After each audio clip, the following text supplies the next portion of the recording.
পুরোটা হোটেল ঘেরাও করে রাখছে, উনি বেরোতে পারে নাই, পুরোটা আওয়ামী লীগের লোক ঘিরে রাখছে। হ্যাঁ, ওনার স্টাফ প্রেস সেক্রেটারি সহ দাওয়া দিয়েছে। পুলিশ আঙুল থেকে ভিক্টরি দেয়, পুলিশ ওদের পুলিশ রসিকতা করে নাকি, পুলিশ তো দেখা যায় আওয়ামী লীগের পক্ষে। জনাব তারেক রহমান সাহেবের সঙ্গে যে বৈঠকটা লন্ডনে হলো, এই বৈঠকের ফলে কি হলো, পুরো সঞ্চালন লাইনটা বিচ্ছিন্ন হয়ে গেছে। অর্থাৎ বিএনপির সঙ্গে ধরুন ক্যান্টনমেন্টের একটা সম্পর্ক ছিল, এই সময়টাতে সেটা বিচ্ছিন্ন হয়ে গেছে, আবার নতুন করে পুনঃস্থাপন করতে হবে। তারপরে ধরুন ডক্টর মোহাম্মদ ইউনূসের অফিসের সঙ্গে বিএনপির যে সম্পর্কটা একটা টানাপোড়েন চলছিল, আগে ছিল না, এখন এটা নতুন একটা সম্পর্ক স্থাপন হয়েছে। জামাতের সঙ্গে এনসিপির সঙ্গে ডক্টর মোহাম্মদ ইউনূসের যে সম্পর্ক ছিল, এখন এটা বিচ্ছিন্ন হয়ে গেছে এই নতুন সম্পর্কের কারণে। এখন নতুন করে সেখানে আবার সঞ্চালন লাইন করতে হবে। ফলে কি হলো, আগের যে সমস্যাটা যেটা ত্রিমাত্রিক বলছিলাম, এটা এখন চতুর্মুখী মানে সমস্যা চলে আসছে। এবং এই সম্পর্কগুলো তৈরি করতে এবং আসলে দেশটা চলছে কিনা, তারপরে এই যে বিএনপি এবং ডক্টর মোহাম্মদ ইউনূসের মধ্যে যে বন্ধুত্ব হলো, এটার ফলাফলটা কি হবে, তারপরে জামাত এনসিপি আসলে শেষ পর্যন্ত কি করবে, তারা কি ডক্টর মোহাম্মদ ইউনূসের সঙ্গে অভিমান করে আলাদা হয়ে যাবে কিনা, তারপর শেষ আবার বিএনপির সঙ্গে যে সমস্ত ছোট ছোট রাজনৈতিক দলগুলো তারা একটা ঐক্যবদ্ধ করেছিল, তারা বিএনপির সঙ্গে থাকবে না জামাতের সঙ্গে যাবে, এই টোটাল জিনিসগুলো বুঝতে আপনাকে আরও মানে 2 থেকে 3 সপ্তাহ আপনাকে অপেক্ষা করতে হবে। এবং এই 3 সপ্তাহ হলো ডক্টর মোহাম্মদ ইউনূস এবং তার সরকারের জন্য আমি মনে করি একটা মধুচন্দ্রিমা। এর কারণ হলো যে এই মানে ঈদুল আজহার আগে যে পরিবেশ পরিস্থিতি তৈরি হচ্ছিল, তাতে আজকে থেকেই ওনার জন্য পুরো বাংলাদেশে একটা অস্বস্তিকর পরিবেশ পরিস্থিতি তৈরি হয়ে যেত। এবং আজকে থেকেই আপনার রাজপথ উত্তপ্ত সব দিক থেকে হতো। তো সেই দিক থেকে ইংল্যান্ডে তারেক রহমান সাহেবের সঙ্গে মানে বৈঠকের পরে ওনার জীবনে একটা স্বস্তির বসন্তের বাতাস এসেছে। এখন এই সময়ের মধ্যে যে ব্রিদিং টাইমটা ওনারা পাবেন এবং বিএনপি পাবেন, এই সম্পর্কটা যদি তারা রিবিল্ড করতে পারেন, সব কিছু করতে পারেন, তাহলে হয়তো সামনে যে সময়গুলো যে আসছে সেটা সবার জন্যই, সকল পক্ষের জন্য স্মুথ হবে। কিন্তু যদি এই সময়টিতে তারা হ্যান্ডেল করতে না পারেন, যেমন দেখা গেল আজকেই দেখলাম যে জনাব সাদেক হোসেন খোকা সাহেবের ছেলে যে ইঞ্জিনিয়ার এশরাক, যিনাকে বলা হয় জনতার মেয়র, তিনি আবার সেই ঘেরাও করেছেন ঢাকা সিটি কর্পোরেশন, দক্ষিণ সিটি কর্পোরেশনের অফিস, এবং সেখান থেকে তিনি আলটিমেট টাইম দিয়েছেন এবং আগের চেয়ে খুবই স্ট্রং, যে সব সার্ভিস বন্ধ, সমস্ত তালা বন্ধ থাকবে, শুধুমাত্র জরুরি কিছু সার্ভিস সেবা হবে, তাও তাদের মাধ্যমে। তো এটা মোটামুটি ডক্টর মোহাম্মদ ইউনূসের রেজিমকে সরাসরি চ্যালেঞ্জ। এবং তিনি এই কথাটা খোঁটা দিয়ে বলেছেন যে আমাকে যদি মানে আমার এই বিষয়টা যদি আপনাকে চূড়ান্ত সিদ্ধান্ত নিতে হয়, তাহলে আপনি যেখানে বৈঠক করেছেন সেখানে আপনি আবার কথা বলেন।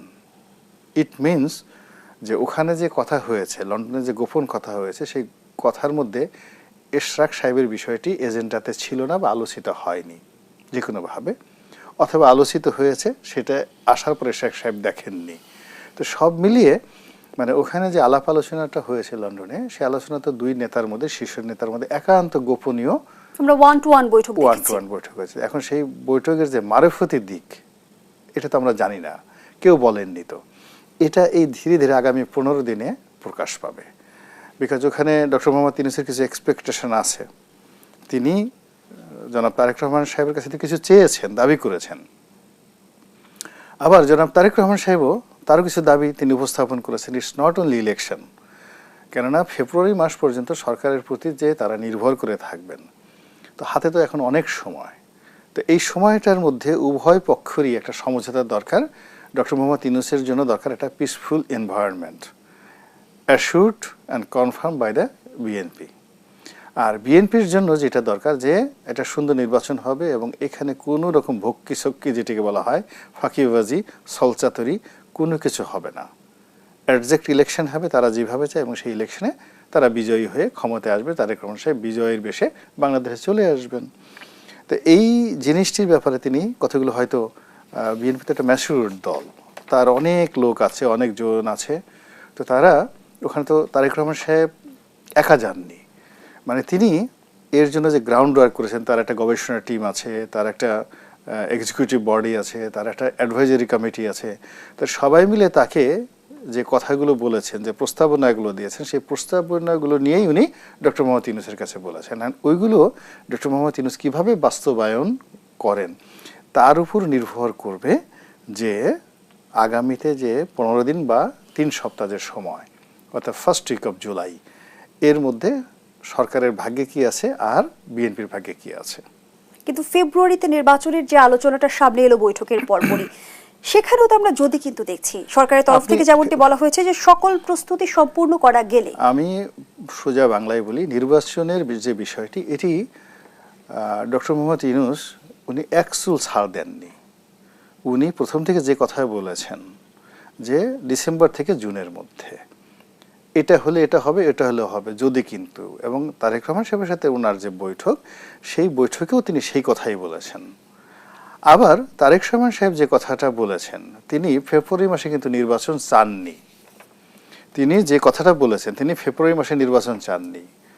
আমি যতটুকু তার ভাষায় বুঝলাম সেটা হলো ইউনূস সাহেব যে নির্বাচনটা করতে চাচ্ছেন এপ্রিল মাসে, এপ্রিলের প্রথমার্ধে, সেই সময় নির্বাচন করলে কি কি সমস্যা হবে সেই সমস্যার কথা তিনি বলেছেন, যে ওই সময় গরম থাকবে, আবহাওয়া বিরূপ থাকবে এবং পবিত্র মাহে রমজান থাকবে, ফলে এই সময়ের মধ্যে একটা নির্বাচন হতে পারে না। উনি শুধু ডিফিকাল্টিস কথা বলেছেন।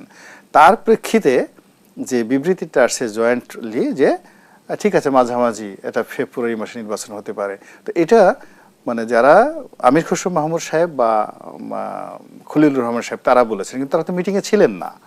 এবং এটা যে তারেক রহমান সাহেব ফেব্রুয়ারি মাসে নির্বাচন চেয়েছেন, নট লাইক দ্যাট, বা ফেব্রুয়ারি মাসে নির্বাচন দিবেন, এই কথা দুজনের হয়নি। ফেব্রুয়ারি মাসে একটা নির্বাচন হতে পারে, এটা তো জামায়াত ইসলামের একটা প্রস্তাব, এটা তো অন্য কেউ না। তো এই প্রস্তাবটা তারেক রহমান সাহেব এই ধরনের প্রস্তাব ফেব্রুয়ারি মাসে দিয়েছেন, আমি এরকম কোনো মানে ক্লু পুরো বৈঠকে পাইনি। আমার কাছে মনে হয়েছে উনি শুধুমাত্র বোঝাতে চেয়েছেন, উনি ওনার জায়গাতে ডিসেম্বরের নির্বাচনে আমার কাছে মনে হয় যে এখন উনি ওই জায়গাতেই আছেন। উনি শুধু বোঝাতে চেয়েছেন যে আপনি এপ্রিলে যে নির্বাচনটা দিতে চাচ্ছেন, there is a huge difficulties, it should not be, সেটা হওয়া উচিত নয়। তার প্রেক্ষিতে একটা মাঝামাঝি যেই জায়গাটা মিডিয়াতে এসেছে, সেটা বিএনপি এখনো অপোজ করেনি ফেব্রুয়ারি মাসে, বরং বাংলাদেশে যারা কথাবার্তা বলছেন আমার কাছে মনে হচ্ছে যে সব কিছুর মধ্যে যদি কিন্তু, মানে ডক্টর মোহাম্মদ ইউনূস যেভাবে যদি কিন্তু করেছেন, এখন মির্জা ফখরুল সাহেব থেকে শুরু করে যারা আছেন, তারাও এই যে ফেব্রুয়ারির যে বিষয়টা নিয়ে তারা আবেগ দেখাচ্ছে, মানে যাকে বলা হয় উচ্ছ্বাস দেখাচ্ছে, এটার মধ্যে যথেষ্ট যদি এবং কিন্তু আছে। এই হলো আমার বক্তব্য। ধন্যবাদ জানাচ্ছি আপনাকে জনাব এম এ আজিজ। লন্ডন বৈঠক প্রসঙ্গে কিন্তু আনুষ্ঠানিক প্রতিক্রিয়া জানিয়েছে জামায়াতে ইসলামী। তারা যেমনটি বলছে যে একটি দলের প্রতি বিশেষ অনুরাগ প্রকাশ করেছেন প্রধান উপদেষ্টা। একটি রাজনৈতিক দলের সাথে বৈঠক শেষে বিদেশে যৌথ ব্রিফিং প্রদান করা বাংলাদেশের রাজনৈতিক সংস্কৃতির ব্যত্যয়। কি বলবেন এ বিষয়ে? ধন্যবাদ আপনাকে। দেখেন, জামাত ইসলাম কিন্তু বলেছিল যে রোজার আগে তারা নির্বাচন চায়, পরে আবার কথা ঘুরে বলছে যে মৌলিক সংস্কারের পরে নির্বাচন, এরপরে বলছে আনুপাতিক নির্বাচন, স্থানীয় সরকার নির্বাচন, এখন আবার বলছে যে লন্ডনে আলোচনা হয়েছে, এটা রাজনীতির ব্যত্যয়। তা এখন যে এই সরকারের ভিতরে যে বাইরের লোক আছে, এটা বলে না কেন? সরকারের ভিতরে তো বিদেশি নাগরিক 17 জন বিদেশি নাগরিক এবং প্রবাসী আছে, এটা বলে না কেন? এটা মানতে পারে, ওটা মানতে পারে না কেন? আর লন্ডনে তো সরকারই গেছে, এবং সবসময় আপনি দেখেন ঘুরে ফিরে এনসিপি এবং জামাত এই সরকারকে সমর্থন দেয়। এনসিপি যা দাবি করে তা বাস্তবায়ন হয়, জামাত তাতে সমর্থন দেয়। তো এটাই তো হয়েছে। সুতরাং আমি তো বলবো যে জামাতের বিজয় হওয়ার কথা। জামাতই প্রথম বলেছে আপনার রোজার আগে নির্বাচন হলে ভালো হয়, তারা চাইছে, তো সেটা তো হয়েছে। পরে তারা এখন তাদের প্রেডিক্ট করার তো মুশকিল, তারা তো এক এক সময় এক এক ডিমান্ড করতেছে, এক এক দাবি করতেছে। সিচুয়েশন বুঝে বুঝে যাতে ডিফিকাল্টিস তৈরি থাকে, সমস্যার সমাধান না হয়। আমার কাছে তো মনে হয় জামাত ইসলাম এবং এনসিপি তারা তো এরকম সমস্যা তৈরি করতেছে। এখন ধরেন জামাত ইসলাম এনসিপি তো যা বললো, ধরেন যে মাঝখানে উনি প্রধান উপদেষ্টা রিজাইন করতে চাইল না, সে তো এনসিপির আহ্বায়কের কাছে বলছে, আর কারো কাছে বলছে? তার কাছেই তো বলছে। তো তার দল তার কাছে বলছে, এখন সে ডিসিশন দিছে তার দল তো মানবে। এখন এটা হলো অভ্যাস হচ্ছে বাগড়া করার, অর্থাৎ দেশে যাতে পরিস্থিতি নর্মাল না হয়। আমার বক্তব্য হলো যতই হোক লন্ডন বৈঠকের পরে একটা কিন্তু কিছুটা স্বস্তি কিন্তু আসছে মানুষের ভিতরে, কিন্তু সন্দেহ যায় নাই, অনাস্থা যায় নাই। কারণ ওই যে বললেন কিন্তু বাট এগুলো সব আছে, যে সকল প্রস্তুতি হলে নির্বাচন হবে। আবার বলছে যে পর্যাপ্ত সংস্কার এবং বিচার হলে, হ্যাঁ এগুলো তো প্রশ্ন আসে।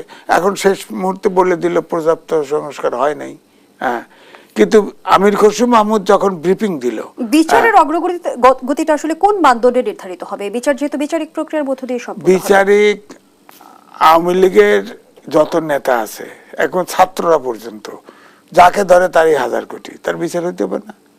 তারপরে ধরেন এই গণহত্যাটা হলো, তার সাথে যারা ইনভলভ তাদের বিচার হতে হবে না? এ পর্যন্ত 10 মাস গেছে, একটা চার্জশিট দিতে পারছে।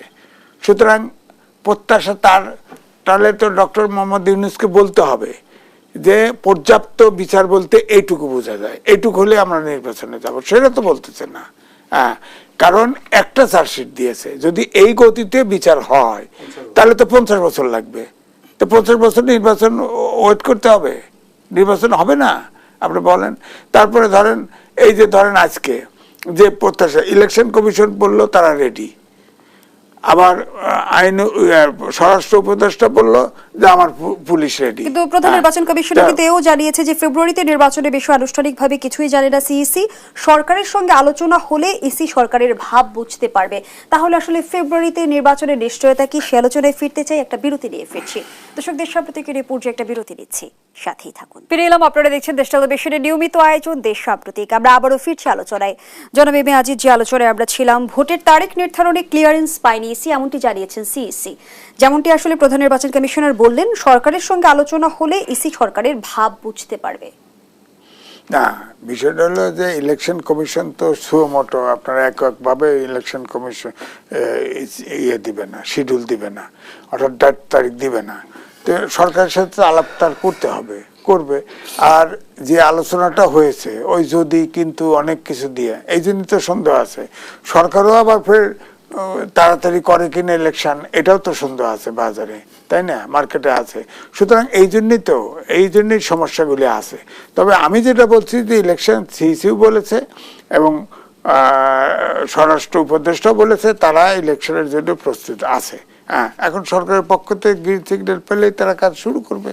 এখন শুরু হয়তো আসছে মাত্র, হয়তো সময় নিবে, হয়তো দিবে গ্রিন সিগন্যাল, নাও দিতে পারে। যদি কিন্তুর ব্যাপার আছে, তো একটা চার্জশিট দিতে বিচার হইল না, প্রস্তুতি হইল না, নানান কিছু তো হইতে পারে। ভোটার তো 16 বছরের বয়সের, ওদেরকেও তো তালিকায় তুলতে, এখন এটা তো নামতে হবে, ডিলিমিটেশন আছে। তারপরে কিছু আইন কানুন পরিবর্তন করবে তারা, ইলেকশনে অনেক কাজ আছে।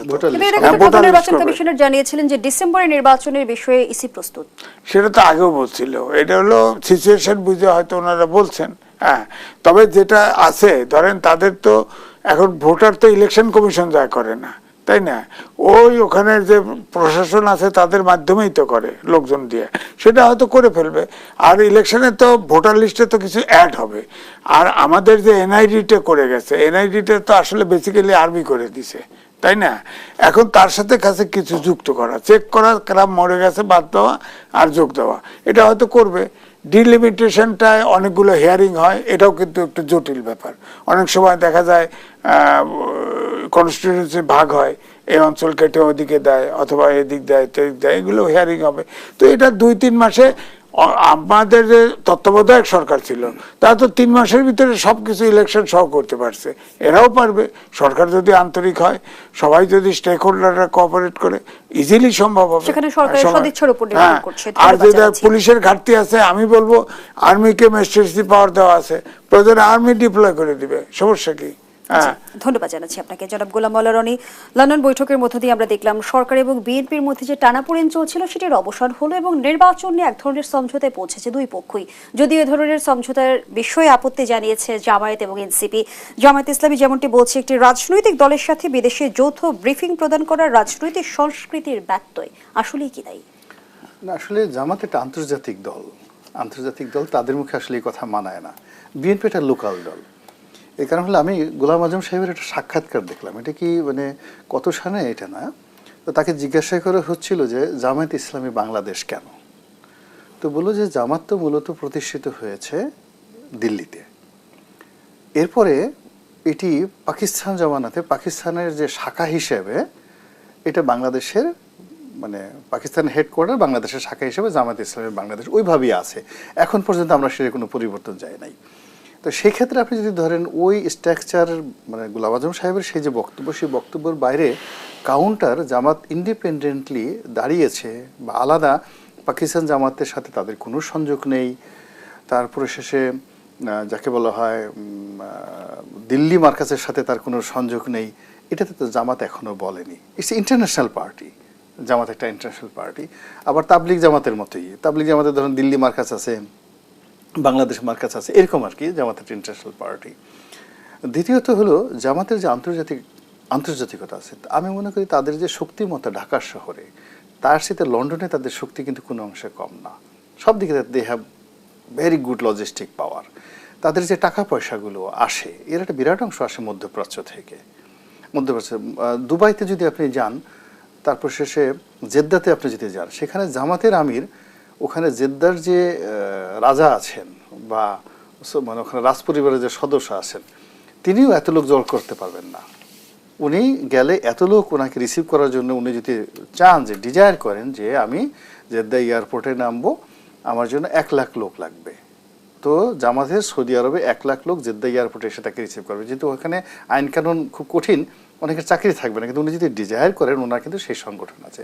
তো এরকম একটা আন্তর্জাতিক সংগঠন, যাতে সারা দুনিয়াতে যাদের লিঙ্কেজ আছে, সারা দুনিয়া থেকে যাদের টাকা আসে এবং তারা গ্লোবাল রাজনীতি করে, তাদের সঙ্গে ধরেন তুরস্কের খুব ভালো সম্পর্ক, তুরস্কের জেবি পার্টি খুব ভালো সম্পর্ক, ইখওয়ানে মুসলিমিন নামক একটা সংগঠন খুব ভালো সম্পর্ক, মুসলিম ব্রাদারহুড যে মিশর, তাদের সাথে একেবারে যাকে বলা হয় আপনি কি বলবো ছাত্রদলের সাথে মূল বিএনপির যেমন সম্পর্ক, তেমনি মিশরের যে মুসলিম ব্রাদারহুড তার সঙ্গে জামায়াত ইসলামের বাংলাদেশে ওইরকম সম্পর্ক, ছোট ভাই বড় ভাইয়ের সম্পর্ক।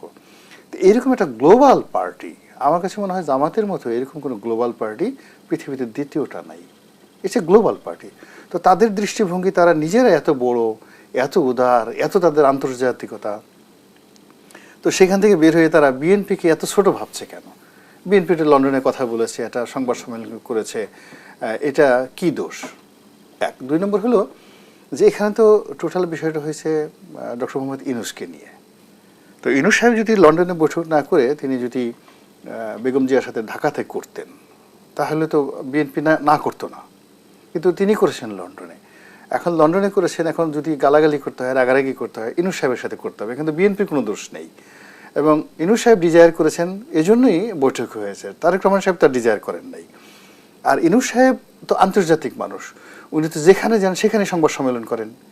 উনি তো জাপানে গিয়ে সংবাদ সম্মেলন করেছেন, তখন তো উনি জামাতের লোক রাগ হয় নাই।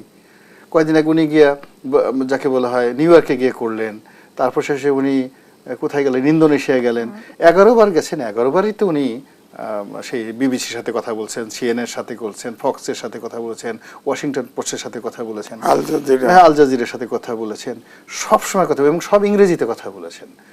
তো ওরা কখনোই তার মানে হলো না, because he is international figure. Jamaat যেভাবে একটা ইন্টারন্যাশনাল দল, আমাদের বাংলাদেশের ডক্টর মোহাম্মদ ইউনূস, তার যে আন্তর্জাতিকতা, এটা তো আরও মানে বিশাল ব্যাপার। পৃথিবীর এমন কোনো দেশ আছে যেখানে ডক্টর মোহাম্মদ ইউনূসকে চিনে না বলেন? সবাই তাকে চিনে। হ্যাঁ, মানে ব্যাংকার অফ দ্য পোর্স, হ্যাঁ, the father of the 3-0 theory, তারপরে শেষে এমিনেন্ট নোবেল লরিয়েট, এইরকমভাবে কেউ নোবেল পায়নি, মানে ওনার মতো। আবারও আপনার একটা বক্তব্যকে আমি উদ্ধৃতি করছি, সর্বশেষ যেটা সবাই বলাবলি করছে, বিএনপির যারা লোকজন তারা তো অবশ্যই বলছেন যে ডক্টর মোহাম্মদ ইউনূস যদি শেষ পর্যন্ত তারেক রহমানের দ্বারস্থ না হতেন এবং তারেক রহমানের সঙ্গে দেখা করে তিনি নিজের ইজ্জত বাঁচিয়েছেন। এটা কি আমি বলেছি? জি, আমি তো কালের কণ্ঠে থেকে আমরা এমনটি দেখলাম। আমি হতে পারে মানে টক শোতে মানে কথার ওরা করে কি কথার পৃষ্ঠে, মানে কথার পৃষ্ঠে না, ধরেন অনেক, এই যেমন এখানে অনেক কথা বললাম, কথার মধ্যে একটা অংশ এইভাবে করে। এখানে যে কথাটা বলছি মানে আমার যতটুকু মনে পড়ে, এখানে দুটো অংশ। একটা হলো যারা ডক্টর মোহাম্মদ ইউনূসের ভক্ত অনুরাগী, তাদের বক্তব্যটা হলো যে তারেক রহমান সাহেব এখানে জোরাজোরি করে ডক্টর মোহাম্মদ ইউনূসের সাথে দেখা করেছেন, তার হোটেলে এসে দেখা করেছেন। আর যদি ডক্টর মোহাম্মদ ইউনূসের যদি প্রয়োজন হতো তাহলে তো তিনি তারেক রহমান সাহেবের বাসায় যেতেন, যেভাবে জামাতের আমির তারেক রহমান সাহেবের বাসায় গেছেন বেগম জিয়ার সাথে দেখা করার জন্য। এটা প্রয়োজনের উপর নির্ভর করে। তো যেহেতু হোটেলে এসেছেন, ইট মিনস প্রয়োজনটা তারেক রহমান সাহেবের ছিল। এটা হলো যারা ইউনূসপন্থী তাদের বক্তব্য। আমি এটা দুইটা ভাগে ভাগ করছি, আমি কখনো এক পক্ষে কথা বলি না। আর যারা বিএনপির যারা লোকজন আছেন তারা তো সবাই বলে বেড়াচ্ছেন যে এখানে ডক্টর মোহাম্মদ ইউনূস আমাদের নেতার সঙ্গে যদি দেখা না করতেন তার ইজ্জত থাকতো না, বিকজ তিনি লন্ডনে গিয়ে যে অপমানের শিকার হয়েছেন, মানে এরকম অপমান মানে বলার মতো না। সে রাজা তাকে একটা পুরস্কার দেবে, সে তালিকার মধ্যে নাম নেই। তো সে তালিকার মধ্যে নাম নেই, পুরো সময়টা তাকে ডাকে না না ডাকে, যায় না না যায়, পুরস্কার দেয় বা না দেয়, এই বয়সে তার এই বয়সে এই ঝামেলা মানে তাকে যে একটা টানাপোড়েনের মধ্যে, আপনি চিন্তা করেন যে এটা তো আমরা জীবনেও আমরা কল্পনা করি। আমরা বলেছি যে সরকার বলেছে এটা একটা রাষ্ট্রীয় অনুষ্ঠান, আমরা বিশ্বাস করেছি। আচ্ছা, 2 নম্বর হলো যে রাজা পুরস্কার দিবেন, এই পুরস্কার তার নাম থাকে তালিকায় থাকবে না বা থাকবে, এটা আমাদের কল্পনাই আসেনি। আমরা তো ওনাকে মনে করি দেবতার মতো, যে ডক্টর মোহাম্মদ যেটা বলেছেন নির্জলা সত্য কথা বলেছেন। হঠাৎ করে কোন দুষ্ট কে বা এই যে ইন্টারনেটে বলে দিল যে তালিকায় তো ওনার নাম নেই, আর আমরা হই হই করে বললাম যে একই হলো। আমাদের দেশের নোবেল লরিয়েট ইংল্যান্ডে এভাবে দাওয়াত করে নিয়ে গেছে, নিয়ে এয়ারপোর্টে একটা পিয়ন পর্যন্ত পাঠায় নাই ব্রিটিশ গভর্নমেন্ট টু রিসিভ হিম। এটা একটা কাজ হলো? আমাদের বাংলাদেশে এই কথা কখনো ঘটেনি।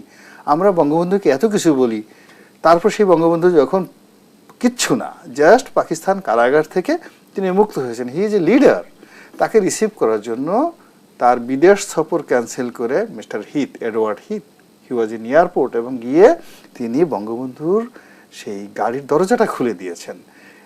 That we are use to, আমরা ওইভাবে অভ্যস্ত। তো সেখানে আমাদের নোবেল লরিয়েট, যাকে আমরা মনে করি সমস্ত দণ্ডমণ্ডের অধিকর্তা, তিনি লন্ডনে যাবেন আর তার রিসিভ করার জন্য ব্রিটিশ রাজার একজন আর্দালি অথবা প্রধানমন্ত্রীর অফিসের একজন পিয়ন এয়ারপোর্টে আসবেন, এটা কি হয়? আমরা খুব কষ্ট পেয়েছি।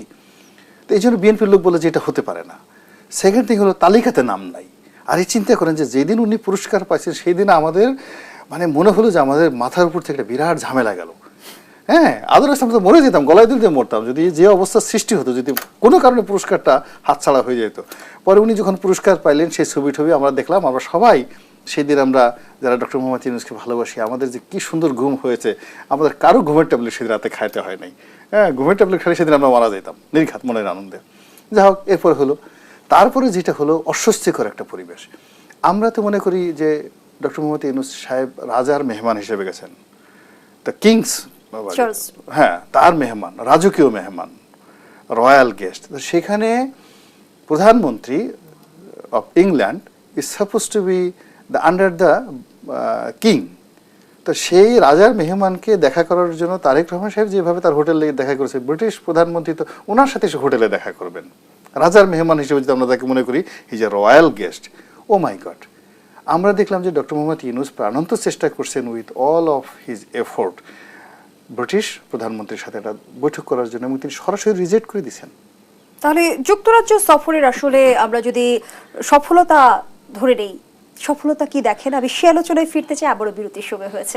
দর্শকদের সাথে থেকে এই পর্যায়ে আবারও বিরতিতে যাচ্ছি, সাথেই থাকুন। আলোচনায় জনাব এম এ আজিজ, নির্বাচন নিয়ে না হয় সরকারের সাথে এক ধরনের সমঝোতা হলো বিএনপির সঙ্গে, কিন্তু বিএনপির যে বাকি দাবিগুলো ছিল, 3 জন উপদেষ্টার পদত্যাগ সহ আরো বিভিন্ন দাবি, সেই দাবিগুলো থেকে কি বিএনপি সরে এলো?